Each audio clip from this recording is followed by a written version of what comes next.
Hello guys, good morning once again. Ito na ulit tayo sa ating YouTube channel, Wanderers Motovlog TV. How are you today guys?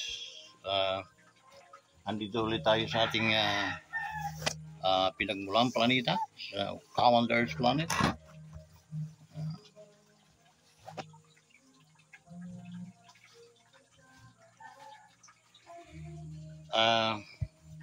How are you today guys? No?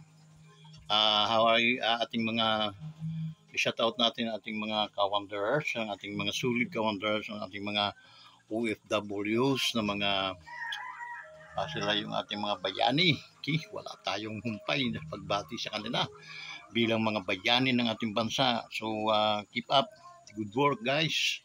Ating mga OFWs scattered around the world. OFWs dyan sa Hong Kong. Shout out sa inyong lahat. Dyan sa Bahrain, sa Saudi Arabia, okay? Dyan sa Singapore, lalo na Singapore, no? Yung time na nagpunta kami dyan, Singapore with may sama si Mayura. Medyo maganda ang ni Mayura nung araw. So, nisama ko ni Mayura dyan. So, yun, no? Pero yun pa man, daming mga OFW dyan, no? Sa Hong Kong, sa Singapore. Ingat kayo palagi guys sa itong inyong kaibigan, ang inyong sangkay, ang inyong sangkay niya. Higala. Ano pa? Higala niya.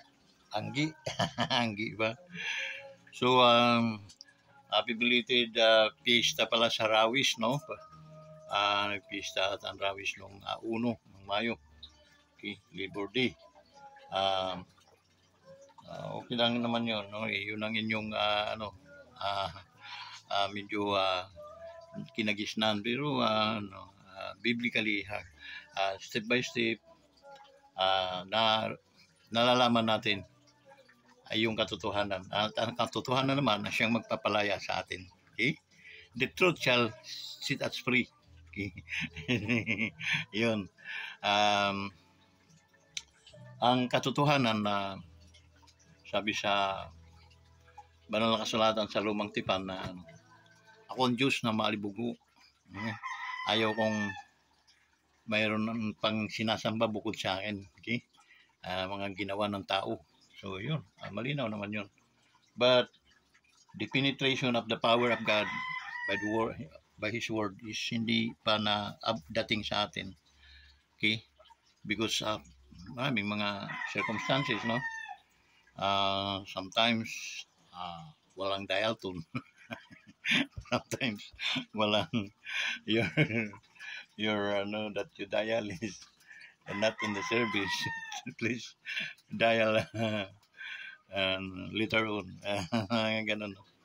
So ganun ang mga pangyayari. Simple lang, no, kung i-analyze natin, but hindi natin pag-usapan ngayon. Okay? What we need to do now is to preparing for a matter of 10 days more, no? Prepare to select your best leader, okay? From ano ba na kung siya sa mga umpisa tayo sa mga inyong representative, no? Sa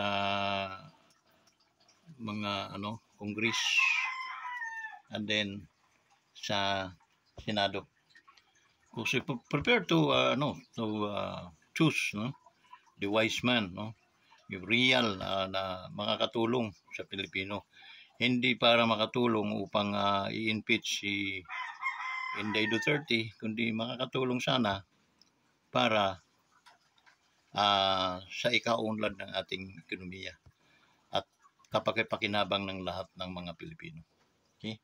Dito kasi, dahil wala nga magawa ito si Makoy, ang pinakikinggan ni Makoy, yung hindi, wala siyang sariling disposition, no, sa to handle, kundi minsan makikinig siya sa mga, din. Pag nabuladas na siya, yun, titirahin naman niya yun. Okay?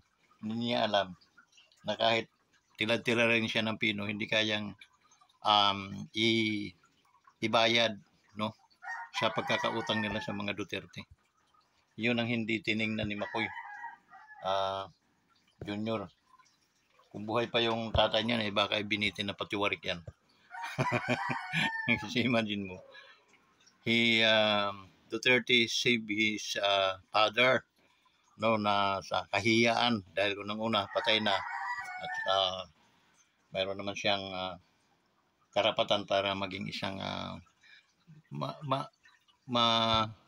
ma-avail niya yung pagiging isang bayani din dahil siya ay naging presidente. But dahil sa mga hindrances ng mga leader din iba, ng mga nakatunggalin nila, so yun, no, hindi siya pinayagang mailibing sa mga libingan ng mga bayani. So which when Duterte became a president, walang sabi-sabi, no, because Duterte promised na if I win, palilibing ko yan sa libingan ng mga bayani. 2016, nung nanalo agad si Duterte, inano niya yung kanyang promise. Okay? Guys.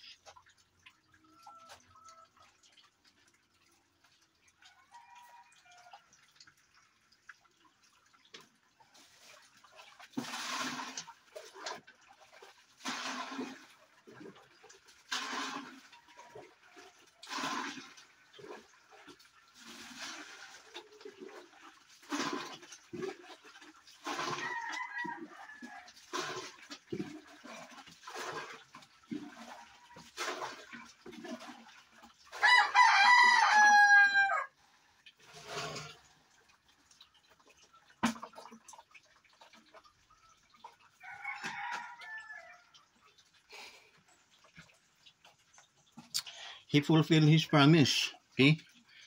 To naipalibing si Mr. Marcos sa libingan ng mga bayani. Duterte is down to his promise. Okay? That's the reason why na napakalaking utang na loob ng mga Marcoses.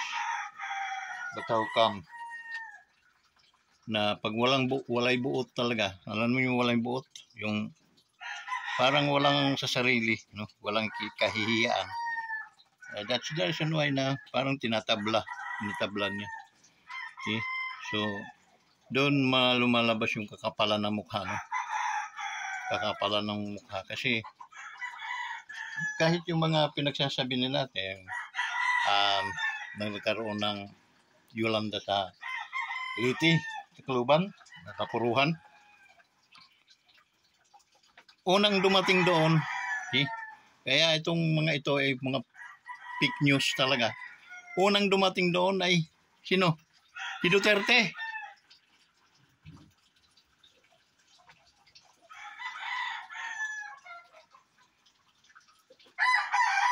And Duterte's two eyes saying the dead body scattered around the street, no?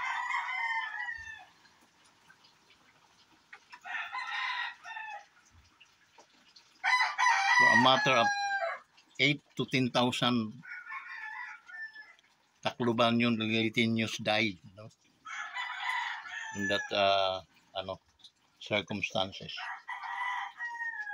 But how come na babaguhin pa nyo yung magsinungaling pa kayo, Marcos, dating, sabi ni itong pinsan mong bugo talaga. Okay.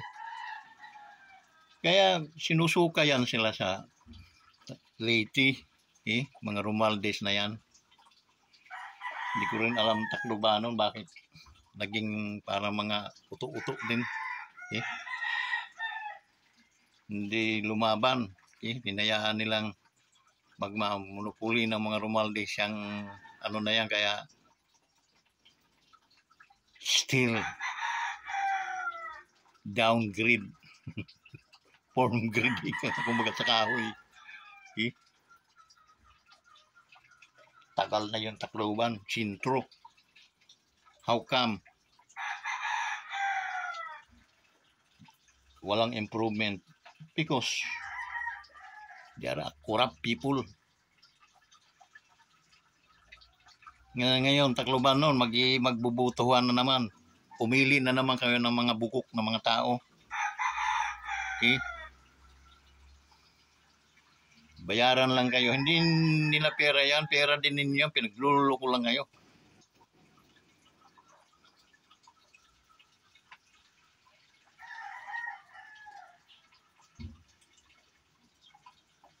Ano kayo magiging maunlad na mga klaseng tao kung ganyan ang pamamalakad ninyo sa inyong mga utak?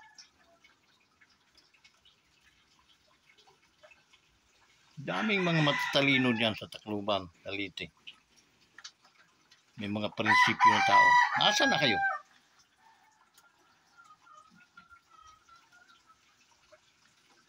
Kapag binusalan ng bandil-bandil na pera mga bunganga ninyo, tigil na kayo. Patay gutom ang mga putragis.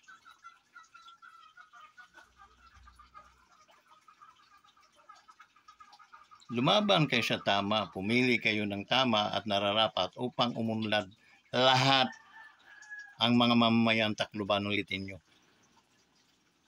Ganun lang kasimple. Hindi yung paikot-ikutin kayo ng parang mga patay gutom.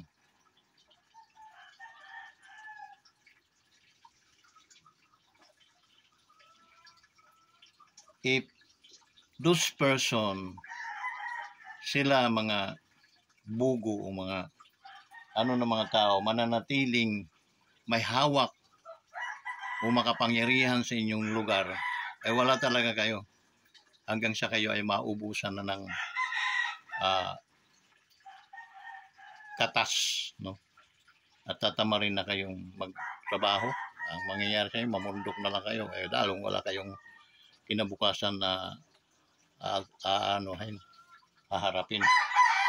What I mean, idaan niyo sa demokrasya. Takot kayo walang pera. Hindi naman nila pera yon. Asa mga tapang ninyo mga yudiputa kayo. Yan, sa Samar at sa Cavite. Tapang ng mga tao dyan. Tiklop kayo sa mga apelido lamang na ano.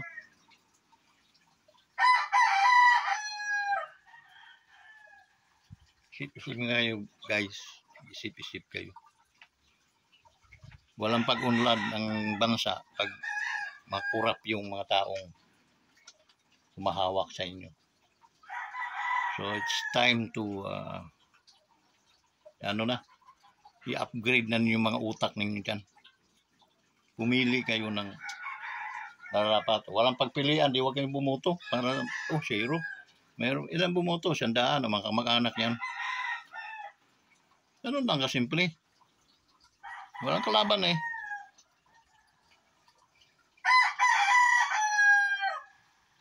Ano pa? Dami, no? Dami. Diyan sa Liti.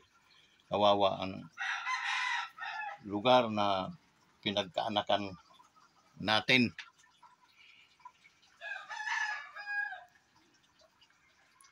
Ilang dekada na walang pag-unlad.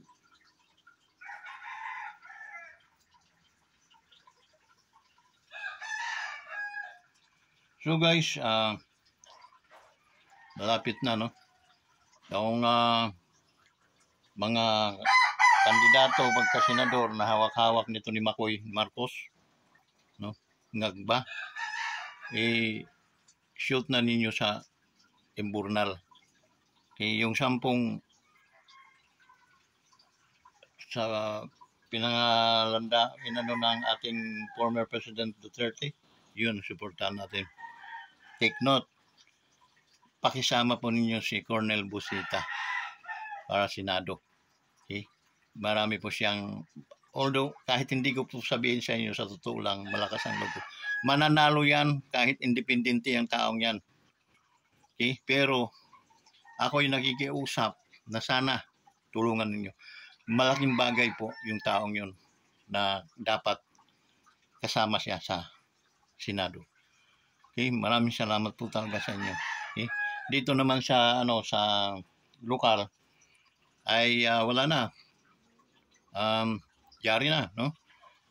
Talagang na ninyo. Lagay na sa puso. Okay? Arisha Abilia. Okay? Team.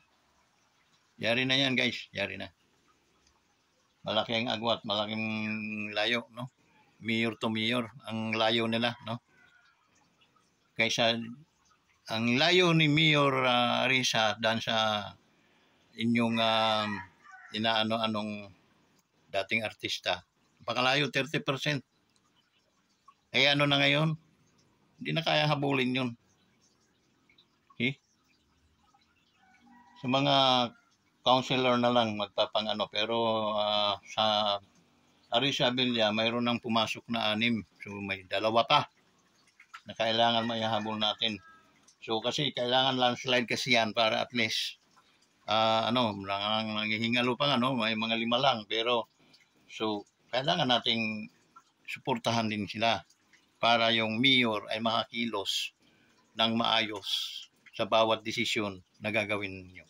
Okay? Mabilis yung approval. Ganun lang kadali yan. Isipin. Gusto niyo yung pag-unlad, pagsangan, gusto niyo maraming trabaho at makita ninyo for how many years lang magiging syudad kayo, iboto ninyo yan.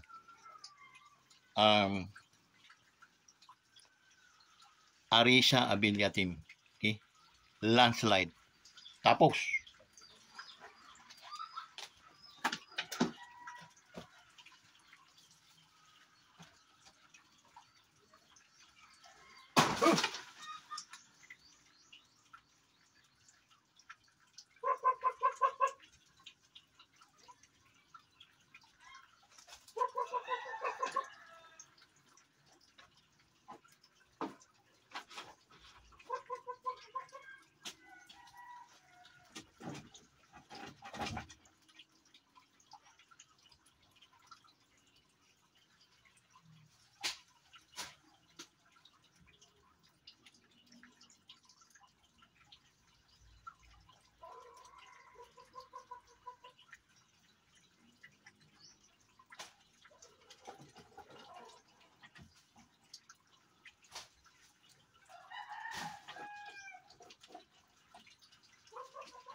Ano na yung sisiyo, guys? Kinakain ng pusa. Yeah.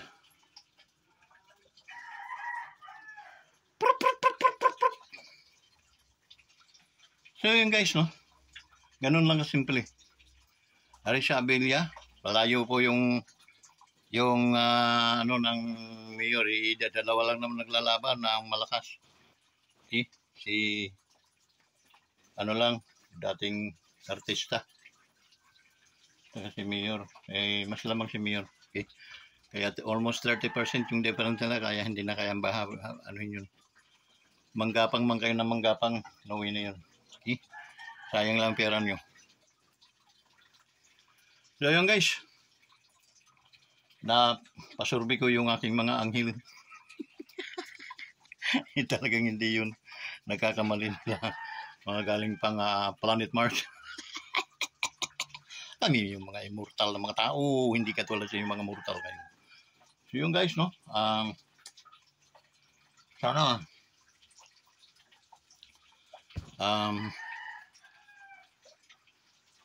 maniwala lang kayo at mayroong magandang patutunguhan. Okay? So, mga guardians, no? Sama-sama tayong suportahan ang ating kapatid na si Kuya Cesar. Okay? So, guys, hanggang dito na lang at salamat sa inyong pagtitiwala. Salamat sa mga bagong subscriber. Guys, parang nakaano tayo sa 916, no? Bakit ayaw for a matter of 2 weeks, 3 weeks hindi nagalaw? Ano 'yon? Parang linuloko na tayo nito, no? Busmita at naman, no? Dapat nga palapan ninyo kasi wala na akong kita doon sa reel ko. Sa aking reel, hindi naman ako nagreklamo kahit napakadami kong mga sinindo na mga video, picture, pero hindi ako nagreklamo sa inyo.